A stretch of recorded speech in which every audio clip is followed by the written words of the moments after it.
The Lord taught me something years ago that I want to give you today about jealousy and envy. Jealousy is the spirit that deceives you, that because a man has entered a new eon of blessing, therefore you have been disqualified. That's the problem with the spirit of jealousy. It tells you or deceives you that because somebody has received something, therefore something has been taken away from you. That's the problem with jealousy. Examine it. You realize if she had gotten that when you had also been proposed to that week, you'd not have a problem. But the problem is she has been proposed to and you were checked last week.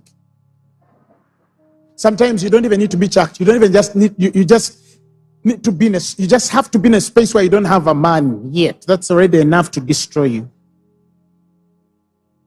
You think that because your brother found a car or built a house, therefore you are less, or that God has taken away from you. And this is how you heal. This is how you heal. Nothing added on a man takes away from you.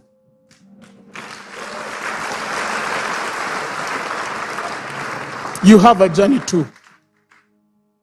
And our God is the God who can start from where you are, even when you have lost 10 or 20 years, and construct you in a way that one day people will look at you and what has been redeemed on your life will look as though you had entered in first. That is God. Some of you, the day heaven opens well like this on your life, the day you will touch money, you will touch money for generations. Now I'm prophesying. You're not going to have just a nice house in Gayaza. No, you will touch money for generations. That's how God works. Never compare yourself with anybody else's blessing because you don't know their journey. No, let me give you a sample space. How many of you, when you were younger, there are neighbors you admired, but now when you look at them, you don't? Put up your hands. Almost all of you except Pastor Ronnie. He was the admired one. How many of you remember that? Some of you, even when your parents were lecturing you, they used to lecture you against those people. Why don't you be like Peter? And as soon as your father says it, that's the day you're both walking out of the gate and Peter drives and then he parks. Hi. Must you park? And then your father says, so how are you? And then, parents have a way of digging at you. Oh, this is your car?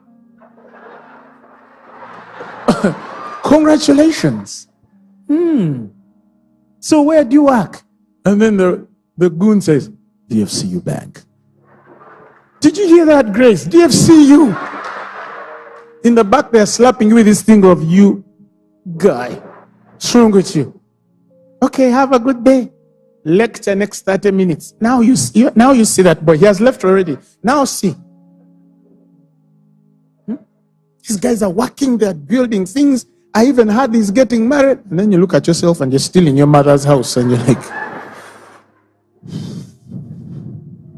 Then you come to church. Then they preach a hot sermon.